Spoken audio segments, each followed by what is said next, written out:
안녕하세요. 돈을 공부하는 남자 수페TV의 수페입니다. 우리 구독자분들은 ETF 투자 어디까지 알고 계시나요? 정말 다양한 자산이 있고 투자 방법도 여러 가지인데요. 많이 알고 계시리라 생각이 됩니다. 오늘은 ETF 투자로 지금 생각해보면 좋을 5가지를 말씀드려 볼게요. 이런 방법도 있구나라고 생각이 드실 건데요. 그럼 바로 시작해 보겠습니다. ETF 실전 투자로 5가지 질문하고 그거에 대한 답을 찾아보겠습니다. 첫 번째는 바이든이 밀어주는 산업이 무엇인지 그 투자 방법에 대해서 알아볼 거고요. 두 번째는 성장과 배당, 이거 2개 고민 많이 하시죠? 어떻게 투자해야 되는지 ETF로 설명드려 보겠습니다. 그리고 미래가 밝은 테마 뭐가 있는지 살펴볼 거고, 네 번째는 ETF 딱 한 개만 투자한다면 어떻게 해야 되는지 그 방법론까지 한번 보겠습니다. 마지막 5번째는 금리 인하에 베팅하고 싶은데 미리 투자를 어떻게 해야 되는지 당연히 채권이 떠오르시죠? 그 채권 중에서 어떤 ETF가 좋은지까지 보겠습니다. 시작 전에 이런 영상을 계속 받아보고 싶으시다면 구독과 좋아요 그리고 따뜻한 댓글 부탁드립니다. 여러분의 관심이 저를 행복하게 합니다. 감사합니다. 첫 번째는 바이든에 대한 이야기인데요. 바이든오믹스라고 바이든이 밀고 있는 전략이 있죠. 이번에는 56조를 투입해서 미국 전역에 초고속 인터넷을 깔겠다고 합니다. 정부 예산이 들어가는 산업은 당연히 잘 될 수밖에 없겠죠. 재선을 위해서 열심히 하는 모습인데요. 관련된 산업을 살펴보겠습니다. 바이든은 위에서 내려오는 낙수 효과는 의미가 없다고 말하고 있습니다. 중산층을 공략하겠다는 이야기죠. 가운데서 위와 아래로 뻗어 나가겠다는 전략입니다. 그래서 미국의 제조업을 다시 일으켜 세우고 있죠. 중산층 재건에 힘을 쏟고 있습니다. 그러면서 나온 투자 방향이 3가지가 있는데요. 바로 인프라, 청정에너지, 반도체입니다.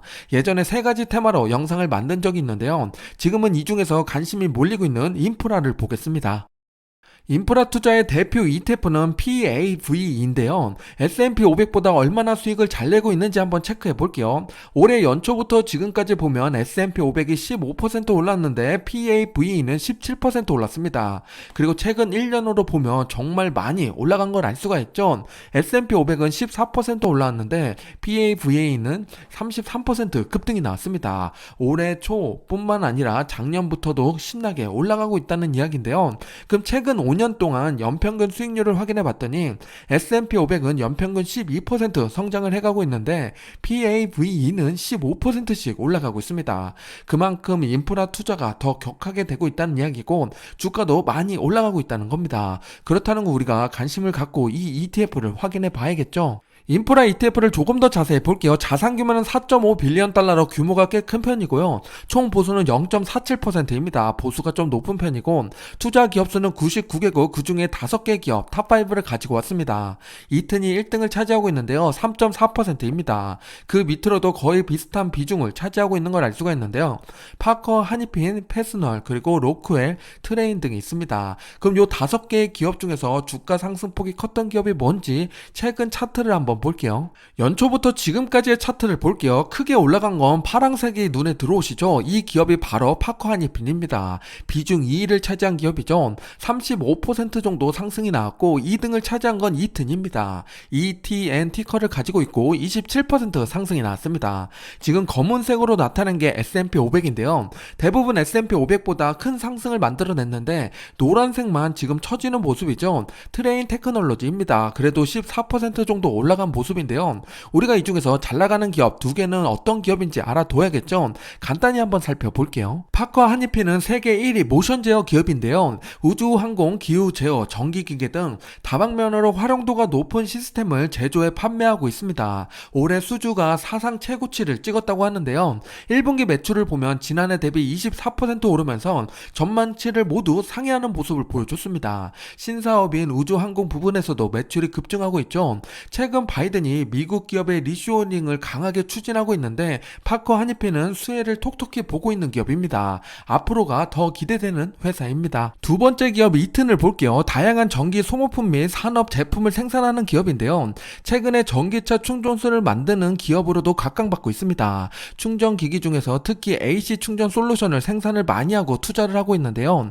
앞으로 전기차가 도로에 깔리면 더 수혜받을 기업입니다. 저는 이튼을 배당 기업으로 처음 알게 됐는데요. 했는데요. 그때는 2%대 정도 됐는데 지금은 주가가 올라서 1.7%의 배당률을 보이고 있습니다. 첫 번째 질문은 바이든이 밀어주는 산업이었죠. 크게 세 가지 분야였습니다. 인프라, 청정에너지, 반도체인데요. 그 중에서 오늘은 인프라 관련된 ETF로 PAVE ETF를 말씀드렸습니다. 그 속의 대장 기업은 이튼가, 파커, 하니핀이었죠. 지금은 주가가 조금 올라있으니까 간신 종목에 넣어두시고 천천히 보시기 바랍니다. 그리고 올해 미국 대선에서 바이든이 당선되거나 혹은 가능성이 높다는 이야기가 나오면 이런 ETF랑 기업은 테마주처럼 움직일 가능성이 있으니까 참고해 주시기 바랍니다. 두 번째는 투자자라면 영원히 숙제라고 할 수 있는 성장과 배당, 과연 어떻게 투자해야 될까입니다. 창과 방패 같은 싸움이죠. 해결책을 ETF로 소개드려 볼게요. 제가 자주 말씀드리고 제 책에서도 언급드렸던 내용 중에 하나가 자산 배분에 대한 이야기인데요. 성장 배당 채권 원자재에서 4411로 투자하는 게 좋다고 말씀드리고 있습니다. 그럼 여기서 우리가 궁금해지는 게 S&P 500은 성장주일까요? 배당 투자일까요? 여기서 갈리게 됩니다. 당연히 빅5로 보면 성장주가 많으니까 성장 투자야 라고 할 수 있겠지만 이 안에 버크셔 해서웨이도 있고 엑슨모빌도 있고 배당주도 많이 들어있습니다. 그럼 배당 투자일까요? 그것도 아닌 게 현실인데요. 그럼 우리는 과연 성장과 배당 어떻게 투자해야 될까요? S&P 500은 미국을 품고 있는 지수기 때문에 성장과 배당 모두 들어있다고 볼 수가 있는데요. 그런데 그 비중이 모호합니다. 그래서 나는 성장과 배당 내 마음대로 구분해보고 싶다 하시는 분들은 지금 말씀드리는 이 ETF를 참고해 보시기 바랍니다.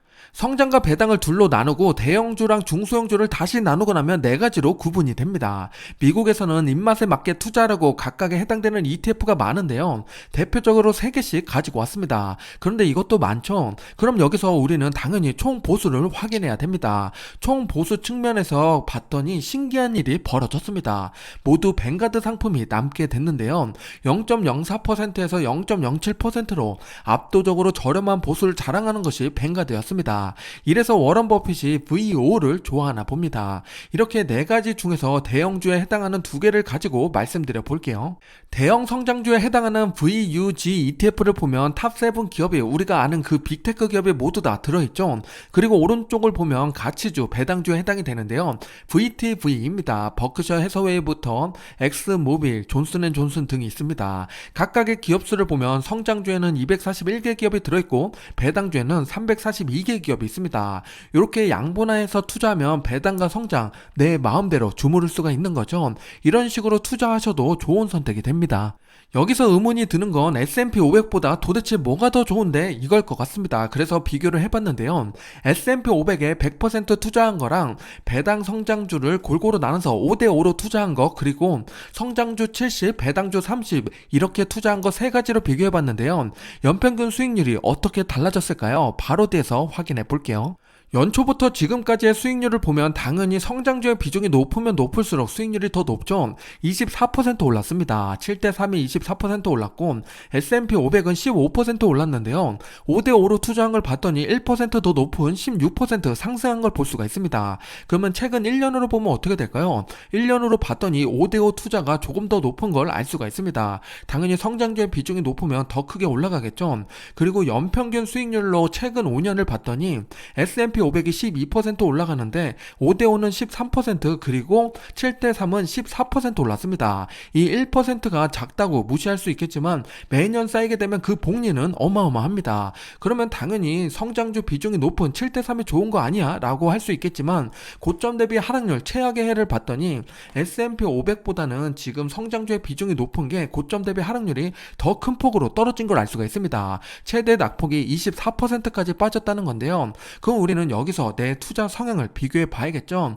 내가 최고 많이 빠졌을 때 24%까지 견딜 수 있는 사람이라면 7대3 투자를 하셔도 됩니다. 그런데 나는 10%, 15% 빠지는 것도 못 견디겠다 하시는 분들은 그렇게 투자하면 절대 안 되겠죠. 본인의 성향을 꼭 확인해 보시기 바랍니다. 두 번째 질문은 성장과 배당 어떻게 투자할까요? 요거였죠. S&P 500은 구분이 모호하니까 이렇게 가치주랑 성장주 구분되어 있는 ETF를 활용하셔도 좋습니다. 이렇게 투자할 때 내가 원하는 비중으로 구분할 수 있다는 게 장점이죠.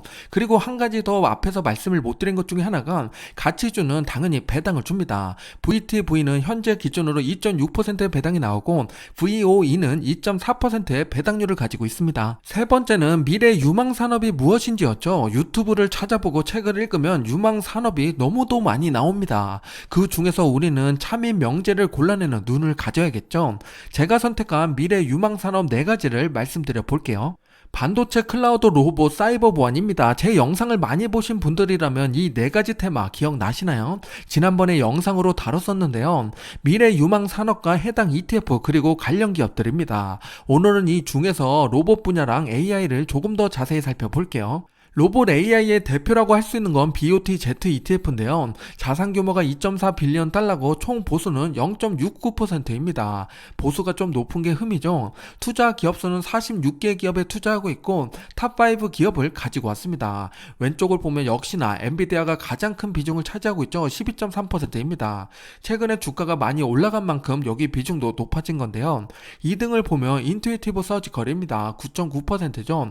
저는 이 두 번째 기업에 관심을 갖고 있습니다. 그리고 3, 4, 5등을 보면 일본 기업이 꽤 많이 나오는데요. 그럼 이 ETF는 기업별로 보면 어느 국가를 가장 많이 품고 있나 그걸 살펴봤더니 미국이 45%고 일본이 33%나 됩니다.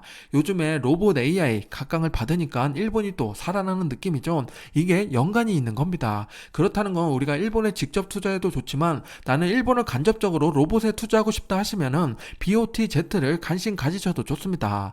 이번에는 인투이티브 서지컬을 살펴볼게요. 인투이티브 서지컬은 수술 로봇을 제조 판매하는 기업인데요. 매출과 순이익을 봤더니 꾸준히 우상향을 그리고 있습니다. 아름다운 차트죠. 성장을 위한 R&D 투자는 잘하고 있나 체크해 봤더니 최근 투자 금액을 높인 걸 알 수 있습니다. 그 말은 수요 증가와 로봇 분야의 바람이 불고 있음을 간접적으로 증명해주고 있는 거죠. 외과 수술 로봇의 시장 점유율을 봤더니 거의 80%를 차지하고 있습니다. 독점에 가까운 점유율이죠. 저는 이렇게 경제적 혜자인 기업을 좋아합니다. 인투이티브 서지컬을 바라본 전문가의 의견을 볼게요. 20명의 대답을 해줬는데요. 14명은 바이를 외쳤고 6명은 홀드를 외쳤습니다. 그 말은 팔라는 이야기는 아니죠. 그래서 이렇게 가지고 있으면 좋은데 적정 주가를 봤더니 320달러라고 합니다. 그 말은 지금보다 4% 정도 더 내려가야 된다는 이야기인데요. 주가가 좀 고평가돼 있다고 평가하고 있는 겁니다. 좋은 기업은 안타깝게도 주가가 올라가 있는 경우가 많죠. 그래서 관심 종목에 잘 넣어놨다가 대외 환경으로 인해서 주가가 떨어질 때를 기다려야 됩니다. 그리고 인투이티브 서지컬은 지금 실적 발표가 7월 20일에 있으니까 투자에 참고해 보시기 바랍니다. 세 번째 질문은 미래가 밝은 테마 뭐가 있을까였죠? 크게 4가지를 말씀드렸었고 오늘은 이 중에서 로봇 AI 분야를 살펴봤습니다. 네 번째는 우리가 성장과 배당만큼 투자하면서 많이 고민하는 걸 가지고 왔는데요. 바로 주식과 채권입니다. 자산 배분 차원에서 채권을 투자해야 되는 건 아는데 머리로는 이해하는데 손이 잘 안 나가시죠? 저도 그렇습니다. 억지로 사야 되는 게 채권인데요. 우리의 고민을 해결해주는 ETF를 가지고 왔습니다. 바로 하나의 ETF로 주식과 채권을 모두 담을 수 있는 상품인데요. AOA ETF입니다. AOA ETF를 보면 8대2로 투자하는 방식인데요. 당연히 8은 주식입니다. 이 8알 중에서도 IVV, S&P 500에 투자하는 게 43%고 IDEV는 미국을 제외한 선진국에 투자하는 ETF입니다. 그럼 여기가 또 24%가 들어가고 왼쪽으로 넘어오면 채권이 20%인데 그 중에서도 17%는 미국 달러 표시된 전체 채권 시장에 투자하는 ETF입니다. 이렇게 8대2로 투자하는데 AOA 한 주의 가격은 66달러입니다. 85,000원 정도 되는데요. 우리가 10만원도 되지 않는 돈으로 미국 전체 시장에 주식과 채권에 투자할 수 있다는 겁니다. AOA는 블랙록에서 출시한 ETF인데요. 8대2 말고도 6대4, 4대6 다양하게 있습니다. 내가 원하는 비중을 고르면 되겠죠. 이렇게 채권과 주식을 한 번에 투자할 수 있는 상품이니까 자산 배분도 귀찮다 하시는 분들에게는 좋은 대안이 됩니다. 세계 ETF의 연초부터 지금까지의 수익률을 체크해 봤는데요. AOA가 11%고 AOM이 6.3%였습니다. 당연히 채권의 비중이 높으면 높을수록 수익률이 낮아지겠죠. 대신 안정성이 높아집니다. 그리고 이렇게 다 알아서 투자해주는 ETF는 총 보수가 높다라고 생각할 수가 있는데요. 생각보다 보수가 높지 않습니다. 0.15%이고 테마 ETF보다는 저렴한 편입니다. 네 번째 질문은 ETF 한 개만 투자해도 될까요? 였죠. 이렇게 자산 배분된 ETF에 투자한다면 당연히 됩니다. 비중은 각자 투자 성향에 맞게 골라야겠죠. 여기서 오해하면 안 되는 것이 AOA ETF에 투자하면서 VO, QQQ, SCHG 투자하면 의미가 없습니다. 자산 배분을 직접 하거나 혹은 아예 맡겨야 되겠죠. 확실하게 이건 둘 중에 하나를 구분하시는 게 좋습니다. 추가로 앞에서 언급을 못 드렸는데 세계 ETF의 배당률은 다음과 같습니다. 현재 기준으로 2% 정도 되는데요. 투자에 참고하시기 바랍니다. 마지막 다섯 번째는 금리 인하에 베팅해볼까였죠. 그러려면 실제 금리가 어떻게 움직이는지 전망을 봐야 됩니다. 7월 FOMC 기준으로 전망치를 봤더니 금리 인상이 86.2%를 차지하고 있습니다. 그럼 이 인상이 어디서 끝날까요? 조금 더 먼 미래까지 전망치를 확인해 볼게요. 2024년 말까지 기준금리 전망을 살펴보면 직진을 하다가 꺾이는 구간이 나옵니다. 여기를 체크해 봤더니 2024년 5월입니다. 그럼 앞으로 10개월 동안은 금리 인하를 안 할 거란 이야기죠. 그래서 제가 채권 투자는 길게 보고 들어가야 한다고 말씀드렸던 겁니다. 다행인 것은 이번에 올리고 난 다음에는 횡보할 가능성이 높아졌다는 건데요. 그럼 그 횡보 구간에 저점은 나오게 될 겁니다. 과거 사례를 살펴보면 2016년 글로벌 경기 둔화 우려랑 2019년 미중 무역 전쟁으로 인해서 채권이 오르고 주식이 무너지는 경험을 했습니다. 이때 채권을 들고 있었다면 채권 수익으로 주식을 싸게 담을 수 있는 기회였죠. 장단기 금리가 역전된 지금 1년이 될지 2년이 될지는 장담할 수 없지만 언젠가 오게 될 그 위기를 채권으로 준비하는 것은 현명한 선택이 될 겁니다. 미국을 대표하는 채권 세 가지를 가지고 왔습니다. 첫 번째는 TLT, 미국 국채고요. 두 번째는 회사채, LQD입니다. LQD랑 TLT를 합쳐놓은 게 종합채권 BND라고 보시면 되는데요. 우리가 투자할 때 중요하게 봐야 될 건 듀레이션입니다. 듀레이션이 길면 길수록 진폭이 크다, 주가 변동성이 크다고 보시면 되고, 그렇다는 건 오른쪽으로 갈수록 좀 진폭이 작다고 볼 수가 있습니다. 나는 좀 더 적극적으로 진폭에 가담하고 싶다 하시는 분들은 TLT를 투자하시면 되는데, 좀 더 자신있게 투자한다 그러면 3배 레버리지까지 가시는 분도 있습니다. 그게 바로 TMF죠. 투자 성향에 맞춰서 고르시면 됩니다. 마지막 질문이 금리 인하에 미리 베팅해도 될까였죠. 우선 채권 3가지를 말씀드렸는데요. 그리고 전망을 봤더니 24년 5월까지는 금리 인하가 없습니다. 길게 보셔야 된다는 이야기인데요. 당연히 전망이 바뀌면 제가 또 언급 드릴게요.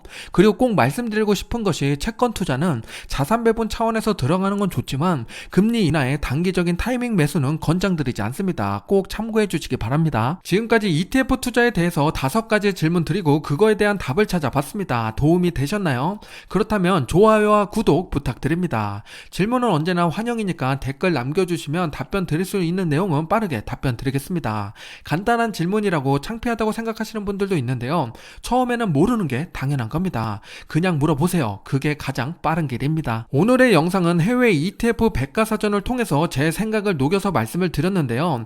ETF에 대해서 다양한 종목과 투자 전략이 궁금하신 분들은 이 책을 꼭 한번 읽어보시길 추천드립니다. 지금까지 수페였습니다. 오늘도 건강한 투자하세요.